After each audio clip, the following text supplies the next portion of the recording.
Security guards in plain clothes. It's all looking very, very tense. Zolani, welcome. What's going on at the EP Rugby Union?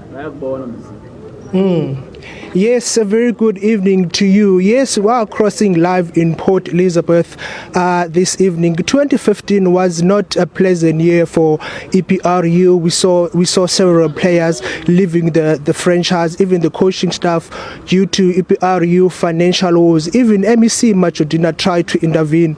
Now, disgruntled clubs are calling indeed for Mr. Watson and his executive to resign, from his door due to the fact that he has failed, to secure sponsorship. But with me here, I have the SABC sports journalist Tando Manana, who's going to give us more information. Tando, tell us, what can the clubs need to do in order to pass a vote of no confidence?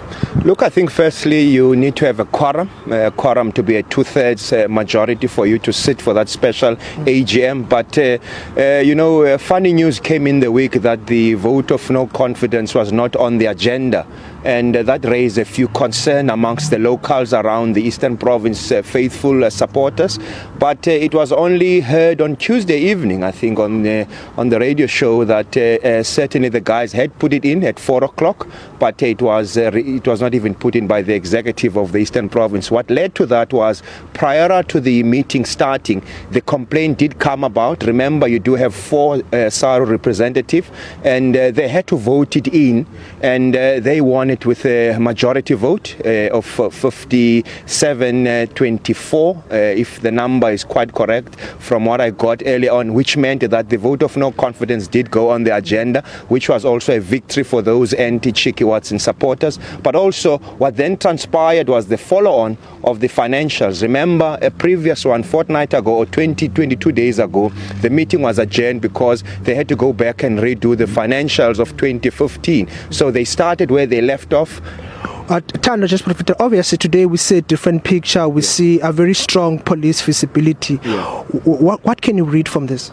Look, firstly, it surprises me that the police are here, but I think also you've got to understand that things gets hot inside. There's a camp for Cheeky, there's a camp against Cheeky, so I think they are just here for just make sure that the law is abided by all those who are inside here. And also remember, the first time in an AGM where there is no observers allowed to see how it goes when you have an AGM, that for me was also a concern. And in particular, the media have also been completely shut down, which for me, I was quite disappointed with that ruling. But I would expect that from an EP Kings, executive to pass on those things. But also you've got to understand that the motion now in terms of the financial being accepted was rejected by all, a majority of 89-37, meaning that the financials now have been rejected by most of the clubs. What would then that lead would be now for them to continue? But surprisingly, SARU called for an adjournment. An adjournment for what? The meeting is on.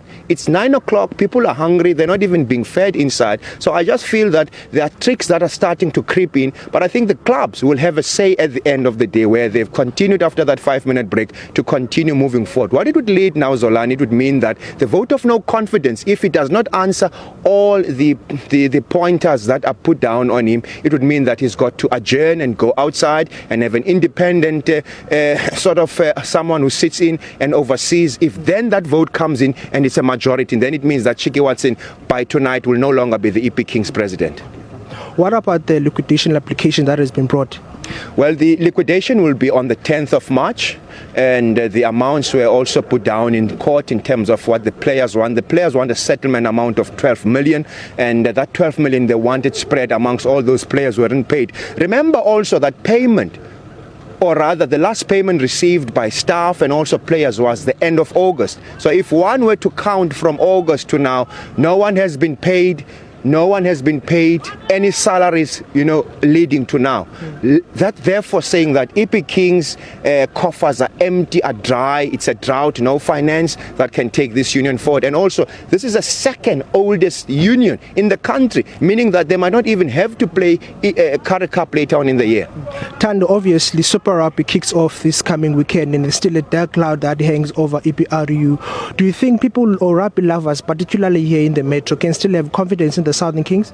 Well, people in the Eastern Cape are rugby lovers through and through. That is why we had the intervention from the MEC, understanding that EP rugby plays a huge role in terms of promoting the game and making sure that the playing fields are level. I don't think that it will affect anything. Saturday, the Southern Kings will be playing. Remember, they're under the auspices of SA Rugby now going forward. No more under the hands of Chicky Watson and company as well, meaning that people will have to go on Saturday and support the Southern King, which is still an Eastern Cape thing. We must not make this a Chicky Watson team. It is not. It is still for the people of the Eastern Cape. Remember, this is the black, haven of black rugby, and many of the players have come out of this region. Therefore, taking it away because of an individual will not really be, for one that we can say we're proud of. But also, what the stance is being taken by clubs is they do realize what the problem is, and also they are saying that rugby still needs to be there. Remember, rugby is an institution. It needs to remain